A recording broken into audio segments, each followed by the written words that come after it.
नमस्कार आप सभी को। आज की इस वीडियो में हम काफ़ी इंटरेस्टिंग टॉपिक के बारे में जानेंगे जो कि रिलेटेड है क्रूअल्टी से। क्रूअल्टी की जाती है किसी स्पाउस के थ्रू, हस्बैंड या वाइफ में से किसी के ऊपर कोई क्रूअल्टी की जा रही है। ठीक है, तो आज हम ये जानेंगे। इसमें 3 सेक्शन हैं जो कि CRPC, एविडेंस एक्ट, IPC, तीनों में एक एक सेक्शन मेंशन है। ठीक है, जिसको 1983 में लाया गया था सेक्शन और चैप्टर को। ठीक है, जो कि हम जानेंगे इस वीडियो में। जो IPC में सेक्शन है वो 498A सेक्शन है, और जो CRPC में सेक्शन है वो 198A सेक्शन है, और जो एविडेंस एक्ट में सेक्शन है वो सेक्शन 113A सेक्शन है। इन 3 सेक्शन को आज हम जानेंगे। ठीक है, तो सबसे पहले हम जान लेते हैं कि क्रूअल्टी का मतलब क्या होता है। क्रूअल्टी का मतलब ये होता है कि अगर किसी हस्बैंड के थ्रू वाइफ के ऊपर कोई क्रूअल्टी की जा रही है, ठीक है, और वो क्रूअल्टी कैसे की जा रही है, उसको मेंटली टॉर्चर किया जा रहा है, ठीक है, या फिजिकली उसको इंजरी की जा रही है, ठीक है, और उसी कारण से वो परेशान हो जाती है। कौन? उसकी वाइफ। मैं एग्जांपल आपको बता रहा हूँ, हस्बैंड के ऊपर भी क्रूअल्टी की जा सकती है, ये नहीं कि वाइफ के ऊपर ही क्रूअल्टी की जा रही है। ठीक है, हस्बैंड के ऊपर भी की जा सकती है। काफ़ी जजमेंट भी आई है इसके ऊपर बाद में, तो उसमें हस्बैंड के ऊपर भी की जा सकती है क्रूअल्टी, और या वाइफ के ऊपर भी की जा सकती है। क्रूअल्टी का मतलब यहाँ पर ये है, और क्रूअल्टी का मतलब मैंने अभी आपको बताया है कि मेंटली और फिजिकली उसको इंजरी की जाती है। ठीक है, तो इसको हम कहते हैं क्रूअल्टी। और जो क्रूअल्टी है ये कहाँ पर मतलब कि इसके क्या इंग्रेडिएंट्स है, इसके क्या इंग्रेडिएंट्स हैं जो कि ये कहाँ पर यूज़ किया जाएगा क्रूअल्टी को। ठीक है, कहाँ पर यूज़ नहीं किया जाएगा, तो इसके इंग्रेडिएंट्स जो एक केस में आपको सबसे पहले बताऊंगा। जो श्वेता वर्सेस स्टेट जो 2009 का केस है, इसमें इंग्रेडिएंट्स बताए गए थे। ठीक है, कि एक क्रूअल्टी का जो सेक्शन है, जो सेक्शन मैंने अभी आपको बताया, कहाँ पर इसके अप्लाई होगा ये। ठीक है, कहाँ पर यूज़ किया जाएगा। पहला पॉइंट है इसका, the women must be married. ठीक है, मतलब कि इसमें शादीशुदा औरत होनी चाहिए। ठीक है, एक लेडी जो है उसको शादीशुदा होना चाहिए, मैरिड होनी चाहिए वो, तब जाकर वो क्रूअल्टी का केस कर सकती है। या यहाँ पर हस्बैंड भी आ सकता है। ठीक है, हस्बैंड भी आ सकता है यहाँ पर। पहला पॉइंट ये हो गया, मैरिड होना चाहिए। दूसरा पॉइंट है, she must be subjected to cruelty और हरासमेंट, मतलब कि यहाँ पर उसको हरासमेंट किया होना चाहिए, ऐसा उसको क्रूअल्टी की होनी चाहिए। जैसे मैंने अभी क्रूअल्टी का मतलब बताया, उसको फिजिकली, ठीक है, मेंटली तौर पर उसको वहाँ पर क्या किया जा रहा है, उसको इंजरी पहुँचाई जा रही है। दूसरा पॉइंट ये हो गया। ठीक है, क्रूअल्टी और harassment must have been shown either by husband of the women और by the relative of her husband. जो क्रूअल्टी है वो कहाँ पर लगाया जा सकता है, किस पर लगाया जा सकता है? हस्बैंड के ऊपर भी लगाया जा सकता है, ठीक है, वाइफ के ऊपर भी लगाया जा सकता है, यहाँ तक कि, और जो इनके रिलेटिव्स हैं, हस्बैंड और वाइफ के रिलेटिव्स हैं, उनके ऊपर भी लगाया जा सकता है। लेकिन आपको सेक्शन में मिलेगा कि सिर्फ और सिर्फ जो हस्बैंड है, हस्बैंड के ऊपर लगाया जा सकता है। जो सेक्शन वो 498 है जो क्रूअल्टी से रिलेटेड है, ये सिर्फ हस्बैंड के ऊपर ही लगाया जा सकता है। लेकिन बाद में इसके ऊपर मैंने भी आपको थोड़ी देर पहले बताया था, इसके ऊपर काफ़ी जजमेंट भी आया है कि वुमेन के ऊपर भी क्रूअल्टी का केस किया जा सकता है, और जो उनके रिलेटिव्स है, ठीक है, उनके रिलेटिव्स के ऊपर भी क्या किया जा सकता है, केस दर्ज किया जा सकता है, कंप्लेंट की जा सकती है क्रूअल्टी से रिलेटेड। तो ये 3 इंग्रेडिएंट्स जो मैंने केस लॉज भी इसमें बताया है, केस लॉज में ये बताया गए थे कि कहाँ पर यूज़ किया जाएगा क्रूअल्टी को। ठीक है, तो 3 मैंने आपको ये बता दिया। और अब हम जानेंगे सेक्शन 498A सेक्शन को। ये सेक्शन 498A क्रूअल्टी से रिलेटेड है। ठीक है, और ये चैप्टर 20A में है, IPC के चैप्टर 20A में। तो चलिए इसको जानते हैं। एक लैंग्वेज को इसमें हम जानेंगे क्या कह रही है। 498A, हस्बैंड और relative of husband of a women subjecting her to cruelty, मतलब कि हस्बैंड और उसके जो रिलेटिव हैं हस्बैंड के, ठीक है, वुमेन के ऊपर क्रूअल्टी कर रहे हैं। ठीक है, तो यहाँ पर यही बता रहा है इसकी मेन लाइन में। अब हम इसमें जानेंगे, हाउएवर बीइंग द हस्बैंड और the relatives of the husband of a women subject such women to cruelty shall be punished with imprisonment for a term which may extend to 3 years and shall also be liable to fine. जो husband, ठीक है, husband के relative women के ऊपर जो cruelty कर रहे हैं, ठीक है, क्रूअल्टी कर रहे हैं, तो उस केस में वो जो वुमेन है वो कंप्लेंट कर सकती है उनके खिलाफ, ठीक है, वुमेन कंप्लेंट कर सकती है उनके खिलाफ, ठीक है। और उनको क्या पनिशमेंट होगी, सेक्शन 498 पनिशमेंट की बात करता है यहाँ पर आईपीसी में। इसकी पनिशमेंट होगी punishment with imprisonment for a term which may extend to 3 years. यहाँ पर 3 साल तक की पनिशमेंट होगी। और आगे इसमें बताया and shall also be liable to fine, और वहाँ पर फाइन भी इम्पोज किया जा सकता है, ठीक है। उसमें एक एक्सप्लेनेशन है, एक्सप्लेनेशन हमें एक्सप्लेन करती है क्रूअल्टी के बारे में। For the purpose of this section cruelty means बताया यहाँ पर। इसका पहला पॉइंट है any wilful conduct which is of such a nature as is likely to drive the women to commit suicide और टू कॉज ग्रेव इंजरी और danger to life, limb और health of the women.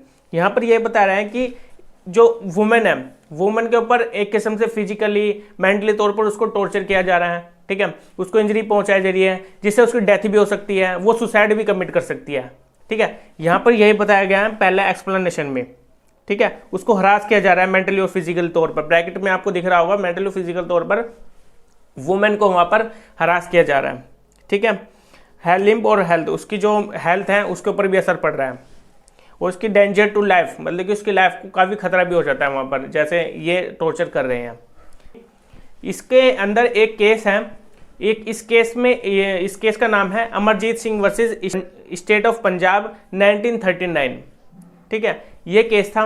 इसमें क्या था, husband daily drink करता था, daily दारू पीता था, और वो डेली घर पर आता था मतलब कि लेट आता था काफ़ी रात को, और फिर आकर रात को वो अपनी वाइफ को पीटता था, क्रूअल्टी करता था उसके ऊपर, ठीक है। तो इस केस में कोर्ट ने उसको लायबल ठहराया क्रूअल्टी के लिए, ठीक है, कोर्ट ने इसमें लायबल ठहराया उसको क्रूअल्टी के लिए। तो फिर ये उसको क्रूअल्टी माना जाएगा अगर वो डेली रात को दारू पी कर आता है, ठीक है, और रात को लेट भी आता है और फिर उसको पीटता भी है। ये तो यहाँ पर ये बात होगी, ठीक है। लेकिन एक केस और था, उस केस में क्या था, जगदीश चंद्र वर्सेस स्टेट ऑफ हरियाणा 1988। इस केस में क्या था, जो हस्बैंड है वो रात को लेट आता था, ठीक है, तो रात को लेट आता था, तो उसी के बेस पर जो उसकी घरवाली थी, जो उसकी वाइफ थी, उसने केस डाल दिया। तो उसके केस डालने पर उसने कहा कि ये रात को लेट आता है तो मेरे को ये क्रूअल्टी कर रहा है। नहीं, वहाँ पर ये क्रूअल्टी नहीं है। जैसे कि मैंने अभी आपको बताया, उसको मेंटली और फिजिकली तौर पर उसको टॉर्चर किया जा रहा है, जिसकी डेंजर टू लाइफ, उसकी लाइफ को भी खतरा है, ठीक है, उसकी हेल्थ को भी खतरा है, यहाँ वहाँ पर वो सुसाइड भी कर सकती है, वहाँ पर ये मैंने बताया था। लेकिन यहाँ पर उसके ऊपर कुछ नहीं हो रहा, ठीक है, वो रात को लेट आ रहा है, उसकी अपनी मर्जी है, वो आ सकता है, ठीक है। तो इस केस में ये ठहराया गया था उसको क्रूअल्टी नहीं माना जाएगा। जो जगदीश चंद्र वर्सेस स्टेट ऑफ हरियाणा का केस है 1988 का, इसमें यही बताया गया था, ठीक है। आपको समझ में आ गया होगा ये। तो अब हम चलते हैं इसकी सेकंड एक्सप्लेनेशन पे। जो सेकंड एक्सप्लेनेशन क्या करी है, harassment of the woman where such harassment is with a view to coercing her to or any person related to her meet any unlawful demand for any property or valuable security or is on account of failure by her or any related to her to meet such demand। यहाँ पर कोई demand की जा रही है, मान लीजिए अगर हस्बैंड और वाइफ की शादी हो गई, ठीक है, शादी के बाद वो क्या करते हैं, वो अपनी हस्बैंड से अपनी वाइफ से बोलते हैं कि जो आपके घर वालों ने डिमांड रखी थी, मेरी डिमांड रखी थी, मतलब कि मैंने उनसे जो डिमांड की थी वो उन्होंने अभी तक फुलफिल नहीं किया, तो उसी के बेस पर वो वहाँ पर उसको क्रूअल्टी करता है कि तुम्हारे घर वालों ने ऐसे नहीं दिया, वो नहीं दिया, जो सिक्योरिटी देनी थी, ठीक है, वो नहीं, उन्होंने मेरी डिमांड को फुलफिल की, ठीक है। ऐसे ही इसमें इसी सेक्शन में बताया गया कि ये प्रॉपर्टी से रिलेटेड है, जहाँ पर किसी प्रॉपर्टी की डिमांड की जा रही है, वैल्यूएबल सिक्योरिटी की बात की जा रही है, ठीक है, कोई पैसों की डिमांड की जा रही है, ठीक है। तो यहाँ पर यही कहा गया था कि अगर कोई डिमांड करता है जिससे उसके इंजरी होती है एक किस्म से मेंटली और फिजिकल तौर पर, तो वहाँ पर एक क्रूअल्टी माना जाएगा। एक किस्म से वहाँ पर उसको दहेज के रूप में मांगा जा रहा है, ठीक है, मतलब कि जब दहेज की मांग की जाती है हस्बैंड के साइड से, तो वहाँ पर उसको क्रूअल्टी फी की जाती है एक किस्म से, ठीक है, वो भी क्रूअल्टी माना जाएगा, ठीक है। तो यहाँ पर ये क्रूअल्टी अगर दहेज मांगते हैं हम, तो उसको मेंटली तौर पर वहाँ पर इंजरी हो रही है, तो वहाँ पर इसको माना जाएगा कि ये क्रूअल्टी हो रही है। तो एक्सप्लेनेशन 2 में यही बताया गया है, अगर किसी प्रॉपर्टी की डिमांड की जा रही है, वैल्यूएबल सिक्योरिटी की डिमांड की जा रही है, जो उन्होंने पहले डिमांड रखी थी हस्बैंड की तरफ से, तो वो फुलफिल नहीं हुई, ठीक है, तो एक किस्म से ये क्रूअल्टी है। जो एक्सप्लेनेशन 2 यही बताती है, जो क्रूअल्टी को डिफाइन करती है, एक्सप्लेनेशन 1 और 2। तो जो हमारा 498A सेक्शन था ये हमारा कंप्लीट हो गया, ठीक है। अब इसमें एक मैं आपको एक केस लॉ बताना चाहूँगा, ठीक है, जो कि related to live in relationship से है, ठीक है। तो लिव इन रिलेशनशिप से ये है केस का नाम है उन्नी Krishnan versus state of Kerala, 2017 का ये केस है, ठीक है। इसमें जो है वुमेन क्या है, लिव इन रिलेशनशिप में रह रही थी, ठीक है। तो वहाँ पर लिव इन रिलेशनशिप में रहने के कारण तो वो जो हस्बैंड है उसके ऊपर क्या करता है, क्रूअल्टी करता है, उसका हस्बैंड वुमेन का, तो वहाँ पर क्रूअल्टी करता है। क्या वहाँ पर वो केस फाइल कर सकती है लिव इन रिलेशनशिप में भी? नहीं, वहाँ पर वो एंटाइटल नहीं है केस फाइल करने के लिए, ठीक है, अपने हस्बैंड के अगेंस्ट। तो यहाँ पर कोर्ट ने यही हेल्ड किया था स्टेट ऑफ केरला में केस में, ठीक है, उन्नी Krishnan versus state of Kerala के केस में, जो 2017 का केस है। इस केस में ये कहा गया था कि लिव इन रिलेशनशिप में जो रहता है वो एंटाइटल नहीं है केस फाइल करने के लिए, ठीक है। लेकिन बाद में सुप्रीम कोर्ट की 2 जज बेंच थी, ठीक है, 2 जज बेंच ने क्या कहा था, इसको आगे एक्सप्लेन किया था एक किस्म से। जो कहा था कि जो सेकंड वाइफ है can file a complaint under section 498A। मतलब कि जो सुप्रीम कोर्ट ने इसमें ये कहा था, जो 2 जज बेंच थी, इसमें यही कहा था कि जो सेकंड वाइफ होती है, ठीक है, मान लीजिए एक हस्बैंड की 2 वाइफ है और दोनों वाइफ को पता है हाँ कि हम एक साथ रहते हैं, ठीक है, उनको पता है, उस वाइफ को भी पता है, ठीक है, वो सेकंड वाइफ उसने कर रखी है। तो फिर वहाँ पर जो सेकंड वाइफ है उसकी, तो वो केस फाइल कर सकती है, कंप्लेंट कर सकती है 498A के अकॉर्डिंग। वो वहाँ पर एंटाइटल्ड है केस फाइल करने के लिए, उसका ये राइट बनता है, ठीक है। लेकिन जब अभी मैंने आपको केस बताया था लिव इन रिलेशनशिप में रह रही है, तो वहाँ पर वो एंटाइटल नहीं है। ये केस थे जो मैंने अभी आपको बताया। और एक केस रीमा अग्रवाल वर्सेस अनुपम, 2004 का एक केस है। केस में यही कहा गया था जो मैरिज है, ठीक है, वो लीगल और वैलिड अगर नहीं भी है, ठीक है, वो नेसेसरी नहीं है कि वो लीगल और वैलिड हो, ठीक है। सेक्शन 498A के अंदर वहाँ पर क्रूअल्टी का सेक्शन यूज किया जा सकता है अगर क्रूअल्टी की जाती है हस्बैंड की तरफ से, ठीक है। तो ये अट्रैक्ट होगा सेक्शन 498A IPC का। तो रीमा अग्रवाल वर्सेस अनुपम के केस में ये कहा गया था कि जो लीगल और वैलिड मैरिज भी नहीं है, तो वहाँ पर क्रूअल्टी का केस डाला जा सकता है, ठीक है। आशा कि आपको ये क्लियर हो गया होगा। सेक्शन किस पे चलते हैं, 198A। 198A जो CRPC में दिया गया है। सबसे पहले हम जानेंगे कि कौन केस फाइल कर सकता है। कोर्ट कॉग्निजेंस लेगी, तो कोर्ट कॉग्निजेंस कब लेगी, ठीक है, इसमें हम जानेंगे कोर्ट कॉग्निजेंस कब लेगी, जब केस फाइल किया जाता है, और केस फाइल कौन करेगा, ठीक है। 198A CRPC के ये इसमें यही जानेंगे। तो चलिए पढ़ते हैं 198A क्या बताता है। हमने जो क्रूअल्टी है, क्रूअल्टी का मतलब तो अच्छे से जान लिया है। 498A जो IPC में दिया गया है उसको हमने अच्छे से जान लिया है, ठीक है। अब हम जानेंगे कि कौन मतलब कि कब कॉग्निजेंस लिया जाएगा कोर्ट के थ्रू, ठीक है, और कौन केस फाइल कर सकता है, ठीक है। तो चलिए जानते हैं। जो 198A सेक्शन है CRPC का, इसमें कहा गया कि prosecution of offences under section 498A of the IPC। जो प्रोसिक्यूशन ऑफेंसेस होते हैं वो अंडर 498 IPC के अंदर ये होगा, ठीक है, जो प्रोसिक्यूशन होएगा उसमें जो प्रोसिक्यूट किया जाएगा केस को। इसके अंदर बताया गया है no court shall take cognizance of an offence punishable under section 498 IPC, ठीक है। जो पनिशेबल है अंडर सेक्शन 498A के अंदर कोर्ट यहाँ पर कॉग्निजेंस नहीं लेगी। लेकिन कब लेगी ये कॉग्निजेंस? तब लेगी जब upon a police report of facts which constitute such offence और upon a complaint made by the person aggrieved by the offence by her father mother brother sister और बाय हर फादर और mother's brother और sister with the leave of the court by any other person related to her blood marriage और adoption. देखिए यहाँ पर यही कह रहा है कि कॉग्निजेंस कब लेगी कोर्ट? तब लेगी जब पुलिस रिपोर्ट फाइल की जाती है, ठीक है, जब उसमें कुछ फैक्ट्स उसको दिखे जाते हैं, कुछ कंस्टिट्यूट फैक्ट्स होते हैं, उससे लगता है कि हाँ यहाँ पर क्रूअल्टी हुई है, तो कोर्ट कॉग्निजेंस लेगी तब, ठीक है, जब पुलिस रिपोर्ट अपनी फाइल करता है। लेकिन उसके बाद क्या है कि कौन फाइल कर सकता है केस? उसके फादर मदर ब्रदर सिस्टर, ठीक है, जो भी ये रिलेटिव्स होते हैं वो फाइल कर सकते हैं। लेकिन वो रिलेटिव्स किससे रिलेटेड होने चाहिए? इसमें लिखा है देखो लास्ट में, ब्लड मैरिज और अडॉप्शन से रिलेटेड यहाँ पर मेंशन होने चाहिए यहाँ पर, ठीक है, मतलब उनको रिलेशन ब्लड मैरिज और अडॉप्शन से रिलेशन होना चाहिए, तब जाकर वो वहाँ पर केस फाइल कर सकते हैं उसके बिहाफ पे, या फिर वो खुद भी कर सकते हैं जिसके ऊपर क्रूअल्टी हो रही है। तो ये 198 सेक्शन बताता है हमारा, ठीक है। तो ये सीआरपीसी हमें प्रोसीजर बताता है कि कब कॉग्निजेंस लिया जाएगा कोर्ट के थ्रू। आशा कि आपको 198A सेक्शन समझ में आ गया होगा, कब कॉग्निजेंस लिया जाएगा, कब मतलब कि कौन फाइल कर सकता है केस, ठीक है, जो उसके ब्लड, मैरिज और अडॉप्शन से रिलेटेड होते हैं। अब हम चलते हैं 113A सेक्शन पे, जो कि एविडेंस एक्ट में बताया गया। जो 113A सेक्शन है, ठीक है, इसको पढ़िए आप। Presumption as to abetment of suicide by a married women, मतलब कि जो प्रिज्यूम किया जाएगा पर कि जो मैरिड वुमेन थी उसको उकसाया गया था सुसाइड कमिट करने के लिए, ठीक है, कब, जब उसके ऊपर क्रूरल्टी की है, ठीक है, समझ गए आप। तो ये यहाँ पर क्रूरल्टी की गई है, तब जाकर उसको माना जाएगा कि हाँ इसको उकसाया गया था।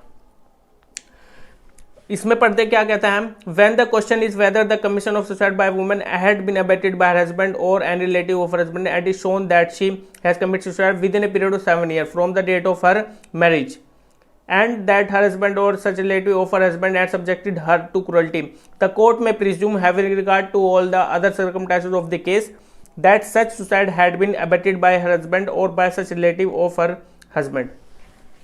देखिए यहाँ पर ये बात की गई है 113B सेक्शन, 113 सेक्शन में सिंपली जब क्रूअल्टी की जाती है हस्बैंड और रिलेटिव की तरफ से, हस्बैंड और जो उसका रिलेटिव है अगर उसके ऊपर क्रूअल्टी करते हैं, ठीक है, और क्रूअल्टी के कारण जो उसकी घरवाली है, जो वुमेन है, ठीक है, तो वो क्या करती है, वो सुसाइड कमिट कर लेती है, वो अपने आप को खत्म कर लेते हैं, मतलब क्रूअल्टी से परेशान होकर, क्योंकि उसको क्रूअल्टी की जाती है, फिर क्रूअल्टी के कारण वो क्या करती है, या फिर क्रूअल्टी से ही उसकी डेथ हो जाती है, ठीक है। तो यहाँ पर जिस दिन उसकी शादी हुई थी, शादी से 7 साल के अंदर, ठीक है, कोर्ट यहाँ पर प्रिज्यूम कर लेगी कि हाँ, कोर्ट के ऊपर मतलब कि यहाँ पर कोर्ट की पावर है अपनी, वो कर भी सकती है प्रिज्यूम या नहीं भी, लेकिन यहाँ पर प्रिज्यूम किया जाएगा 7 साल के अंदर, शादी से 7 साल के अंदर अगर उसने सुसाइड कमिट किया है यहाँ पर, तो यहाँ पर कोर्ट प्रिज्यूम कर सकती है कि उसने सुसाइड अपने जो उसका जो घरवाला था, हस्बैंड था, या फिर उसको रिलेटिव थे, ठीक है, उन्होंने जो क्रूअल्टी किया, फैक्ट्स देखे जाएंगे वहाँ पर,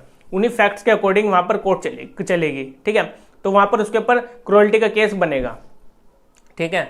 7 साल के अंदर की बात की गई यहाँ पर, अगर वो 7 साल के अंदर सुसाइड कमिट करती है तो वहाँ पर माना जाएगा कि उसने क्रूअल्टी की है, और फैक्ट्स देखे जाएंगे पर कि वहाँ पर क्या फैक्ट्स है, ठीक है। तो यहाँ पर 113 सेक्शन है, यही बताता है कि यहाँ पर प्रिजम्पशन कब होगी, जब क्रूअल्टी के कारण कोई घरवाली किसी की, कोई वुमेन, वो क्या करती है, वो सुसाइड कमिट कर लेती है, ठीक है। तो वहाँ पर लायबिलिटी बनेगी उसके हस्बैंड और जो उसके जो रिलेटिव है, ठीक है, उन सभी की लायबिलिटी बनेगी वहाँ पर, ठीक है। और जो फैक्ट्स है उनको फैक्ट्स को देखा जाएगा, कोर्ट वहाँ पर प्रिज्यूम कर लेगी कि वहाँ पर उन्हीं फैक्ट्स के अकॉर्डिंग उन्होंने उसके ऊपर क्रूअल्टी की और उस क्रूअल्टी के कारण उसने सुसाइड कर लिया, ठीक है। 7 साल तक का टाइम होता है यहाँ पर। तो ये 113A सेक्शन आपको समझ में आ गया होगा, ठीक है। और 113A सेक्शन का इसमें एक मैं केस लॉ आपको बताऊंगा, गुरबचन सिंह वर्सेस सतपाल सिंह, ठीक है, एंड अदर्स, जो कि 1989 में ये केस आया था। तो यहाँ पर इस केस में क्या था कि जो वाइफ थी उसकी डेथ हो गई थी, ठीक है, अननेचुरल डेथ हो गई थी। तो वहाँ पर जो उसका हस्बैंड था, ठीक है, उसके घर वाले थे, उन्होंने उसको जाते ही उसका अंतिम संस्कार कर दिया, जल्दी कर दिया, ठीक है। तो वहाँ पर ये माना जाएगा, इस केस में एक आ गया था, तो यहाँ पर ये माना जाएगा कि उसकी अननेचुरल डेथ हुई है, ठीक है, आपकी क्रूअल्टी के कारण उसकी डेथ हुई है, क्योंकि आपने उसका अंतिम संस्कार जल्द ही कर दिया। और ये इससे यही लगता है कि आपने उसको क्रूअल्टी की है, ठीक है। और वहाँ पर फैक्ट्स देखे जाएंगे, उसी फैक्ट्स पर it will apply insertion of 113A of the Indian evidence act, क्योंकि वहाँ पर 7 साल अभी उसके पूरे नहीं हुए थे, ठीक है, उस वुमेन के शादी के, ठीक है, जिसकी डेथ हुई है। तो यहाँ पर प्रिज्यूम कर लेगी कोर्ट कि हाँ इस पे जो है ये सेक्शन लगना चाहिए 498A, यहाँ पर प्रिजम्पशन कर लेगी, क्योंकि 7 साल तक का टाइम था, 7 साल के अंदर उसने सुसाइड कमिट किया था, ठीक है, और उसके घर वालों ने जाते ही उसको अंतिम संस्कार कर दिया जल्दी। तो यहाँ पर उनके ऊपर ये क्रूअल्टी का सेक्शन लगेगा, ठीक है, उनको पनिश किया जाएगा। तो इस सेक्शन में ये कहा गया था Gurbachan Singh versus Satpal Singh versus and others के केस में, ठीक है। तो ये केस था। और एक केस मैं आपको और बताना चाहूँगा, ठीक है, Alka Agarwal versus state of Madhya Pradesh, ठीक है, एंड अदर 2000 का ये केस था। तो इस केस में जो हस्बैंड था वो सुसाइड कमिट कर लेता है, ठीक है। तो उस केस में जो 113A सेक्शन है, जो एविडेंस एक्ट है, ये अप्लाई नहीं होगा वुमेन पे। जो 113 ए सेक्शन है ये वुमेन के ऊपर अप्लाई नहीं होता, ये सिर्फ हस्बैंड के ऊपर अप्लाई होता है जब प्रिजम्पशन कर ली जाती है क्रूरल्टी से रिलेटेड। ठीक है, तो ये सिर्फ इसको वुमेन के ऊपर यूज नहीं किया जाएगा, इसको हस्बैंड के ऊपर यूज किया जाएगा, सिर्फ और सिर्फ उसके अगेंस्ट यूज किया जाएगा 113 सेक्शन। जो इस सेक्शन, ये मैंने अभी आपको जो अभी केस बताया जो Alka Grewal versus state of MP जो 2000 का केस था, इसमें हस्बैंड के ऊपर अगर हस्बैंड सुसाइड कर लेता है, ठीक है, तो उसके बाद कोर्ट ये कहती है कि 113 ए सेक्शन उसकी घरवाली के ऊपर नहीं लगेगा, उसकी जो वाइफ है उसके ऊपर नहीं लगेगा। ठीक है, तो ये आज की इस वीडियो में हमने तीनों सेक्शन अच्छे से जान लिया है। काफ़ी लंबी वीडियो हमारी हो चुकी है, आशा कि आपने ये पूरी वीडियो देखी होगी। ठीक है, तो इस सेक्शन में हमने तीनों सेक्शन जान लिया है, आईपीसी, सीआरपीसी, एविडेंस एक्ट, तीनों में एक सेक्शन जो दिया गया था, इन तीनों के प्रावधान के बारे में पूरा प्रोसीजर हमने जान लिया है। ठीक है, तो आशा कि आपको अच्छा लगा होगा ये वीडियो पूरा देखकर। अब हम अपनी नेक्स्ट वीडियो में मिलेंगे काफ़ी इंटरेस्टिंग टॉपिक पर। तो जल्द से जल्द हमारे चैनल को सब्सक्राइब कीजिए, टेलीग्राम को ज्वाइन कीजिए, अगर आपने नहीं ज्वाइन किया तो जल्द से जल्द ज्वाइन कीजिए। ठीक है, अब हम मिलेंगे अपनी नेक्स्ट वीडियो में। Okay, bye.